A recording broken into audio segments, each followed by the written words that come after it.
Hello friends, in the last lecture we discussed about kinetic energy of rotating body. Its equation is given by half of I omega square, in which I is the moment of inertia. Now we are going to discuss about moment of inertia means what and on which factor it depends.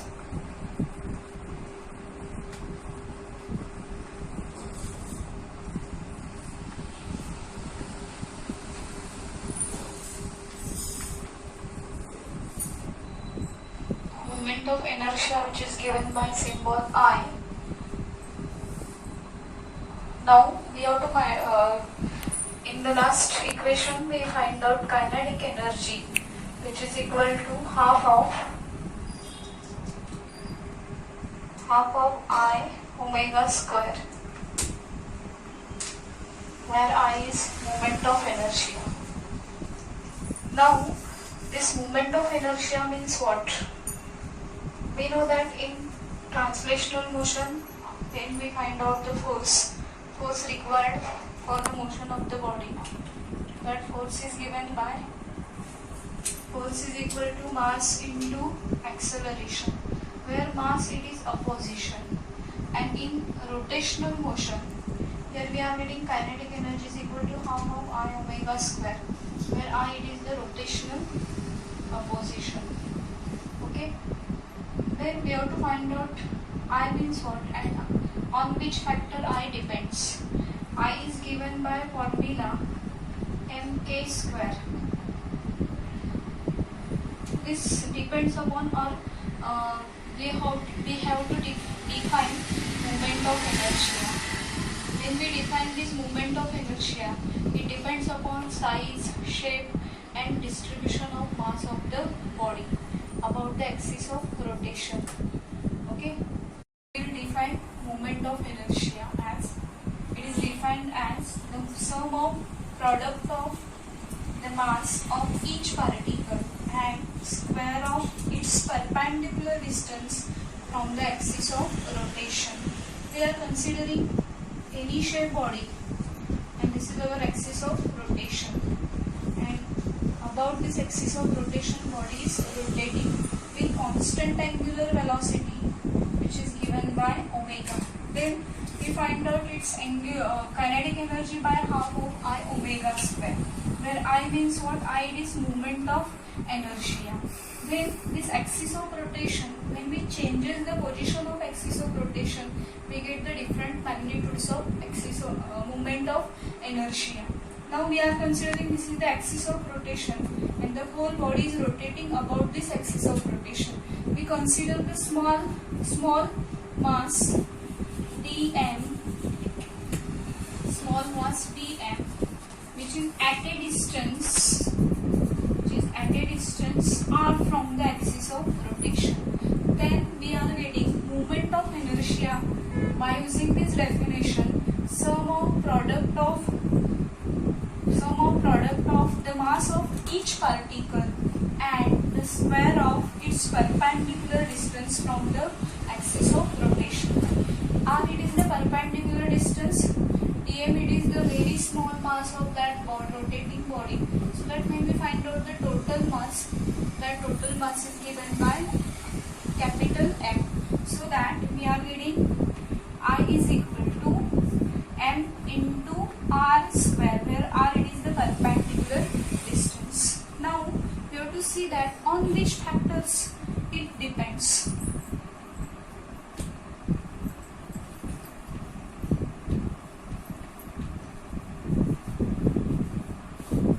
On which factor it depends? It depends upon, we say here I is equal to mr square, means it depends upon distribution of mass, how the mass is distributed about the axis of rotation.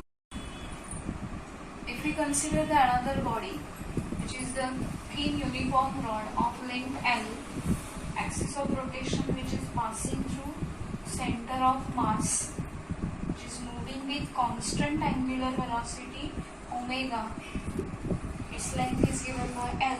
Then we are getting its moment of inertia I is equal to ml square by 12. We are considering this is I1. I1 is equal to ml square by 12. Now, if we changes the axis of rotation, position of axis of rotation, but length is same. If we consider this axis of rotation is at one of the end of the rod, and that rod is rotating with same angular velocity, its length also same, then its moment of inertia, which is given by I2 is equal to ml square by 3. How we find out this ml square by 12 and ml square by 3? We find out this moment of inertia as I1 and I2 by using parallel axis and perpendicular axis theorem. But if we compare these two, I1 and I2, we are getting which value is greater, ml square by 12 or ml square by 3? ml square by 3 is greater than ml square by 12. Means what? Moment of inertia I2, it is greater than I1. On which factor it depends? It depends upon first, it depends upon the perpendicular distance, which is given by L. Here we are getting L square by 12, and here we are getting L square by 3. Mass is same. So that on which factor this moment of inertia depends? First factor, which is mass or distribution of mass. We are get here on which factor? First factor is mass, then size. How the size is? It is uniform or non-uniform, because we are considering the rigid bodies. So that for the uniform bodies we are getting moment of inertia which are dependent upon the radius of gyration, and for the non-uniform bodies we are integrating, and by integrating the equation we are getting moment of inertia. It depends upon mass, size and shape of the body. Okay, these are the three basic factors on which it depends. As well as it depends upon which factor? It depends upon the position. It depends upon position of axis of rotation. If we consider this equation in this in these two diagrams. In the first diagram, axis of rotation is passing through center of mass. Center of mass of the symmetric bodies, which is at the geometrical center. So we are considering here uniform rod, so that its center of mass is at the geometrical center. But here in the second diagram, axis of rotation is at one of the end. Because of that, the position of axis of rotation changes, so that we are getting ml square by 12 and ml square by 3. These are the two different moment of inertia of the same body when we change the position of axis of rotation. As well as it depends upon the orientation of the axis of rotation, how the body is rotating. If we consider this body is rotating in anti-clockwise sense or clockwise sense, then also we are getting different moment of inertia. Okay, as well as it depends upon the distribution of mass. Here we consider the mass, not mass, but it depends upon the, if we consider this body and if we change the axis of rotation, which is like this, if we consider this new axis of rotation, then we are getting different moment of inertia. So that it depends upon the distribution of mass about the axis of rotation. So it depends upon mass, size, shape, as well as position of axis of rotation, orientation of axis of rotation, and distribution of mass about the axis of rotation. Okay, then we are going to discuss about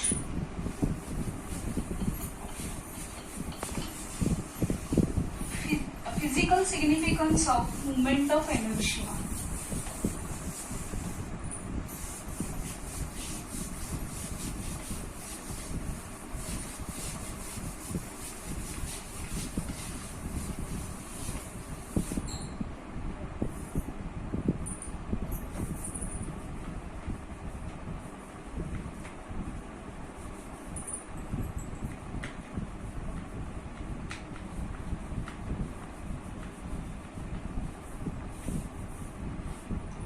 physical significance of moment of inertia. Physical significance is nothing but it is comparison between translational motion and rotational motion. We know that in translational motion, force is given by first point. Force is given by mass into acceleration, where mass it is the translational inertia, or it is inertia in linear motion or translational motion. And in rotational motion, we are getting torque. Torque is equal to, how we find out the torque? Torque is given by I into alpha, where alpha it is angular acceleration and I it is the moment of inertia. So that this I is rotational inertia. We are comparing translational and rotational motion, but we have to write in the words. How we are writing? In the translational motion, we get force. Force is equal to mass into acceleration. As mass increases, required force increases. Means what? Opposition increases. Similarly, in rotational motion, torque is nothing but it is the rotational force which is given by I into alpha. As I increases, torque increases, so that we require more torque or more rotational force. Okay, this is the first point. Then second it is, if we compare P is equal to, P means what? Linear momentum. That linear momentum is given by mass into velocity, and angular momentum is given by I into omega, where here also we are getting M translational inertia, I rotational inertia, and V means what? V it is linear velocity, omega it is angular velocity. Okay, then we have to write one more formula, which is, or we discuss about that formula, which is kinetic energy in the translational motion, which is given by half of mv square, and in rotational motion, kinetic energy is given by half of I into omega square, where m is mass, it is translational inertia, and I in this equation I is rotational inertia. In this way we have to compare translational and rotational motion while writing the physical significance of moment of inertia. Now we are going to discuss about the next term, which is the most important, which is the radius of gyration. With the help of that we find out the moment of inertia.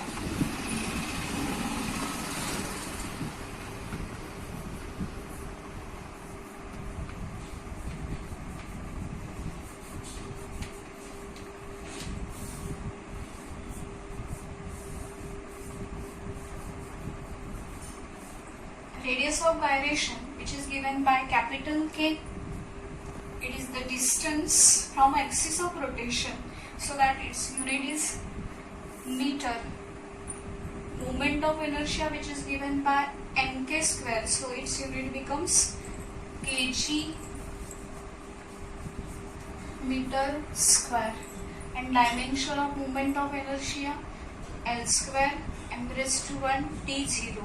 Radius of gyration, which is measured in meter, centimeter, Armstrong unit, in any unit of length, then its unit dimension becomes L raised to 1 m0 t0. Okay, then we are going to discuss about first definition of the radius of gyration. We are going to define radius of gyration as, it is defined as the radial distance from the axis of rotation at which whole mass of the body is imagined to be concentrated, so that this point mass has the same moment of inertia as the body about the same axis of rotation. Means what? When we are finding moment of inertia, that moment of inertia which is given by I is equal to mk square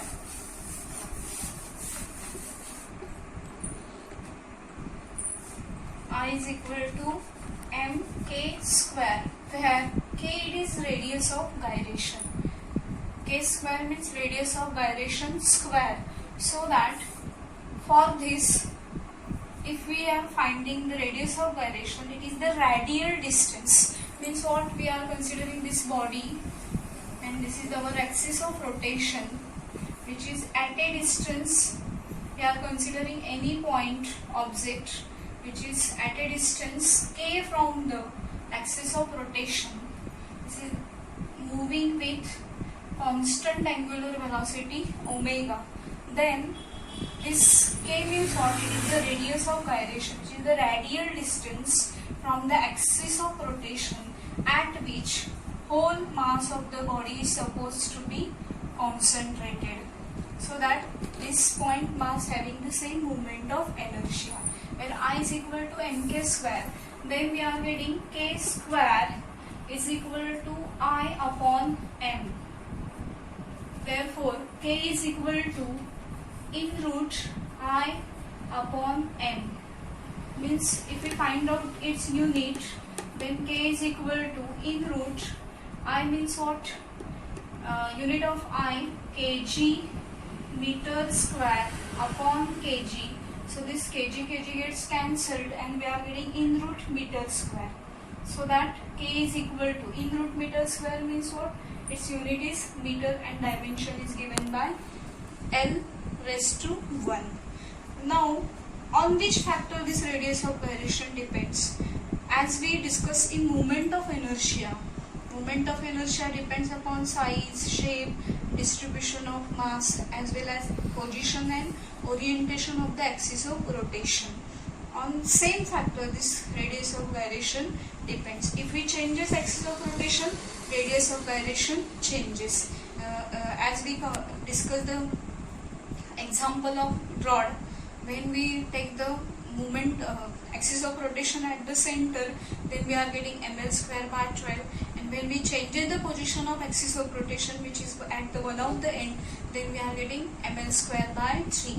Means what? It depends upon the same factors as the moment of inertia. Now we have to find out its physical significance. Means what? In the physical significance we have to explain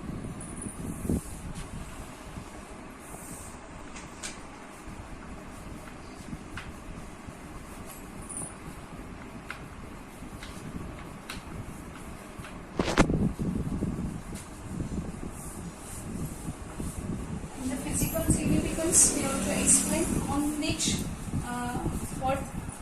on which factor this moment radius of gyration depends. As we discuss, it depends upon size, shape, distribution of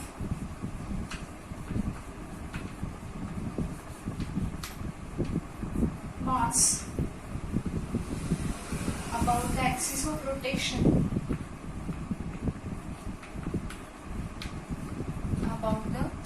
of rotation, and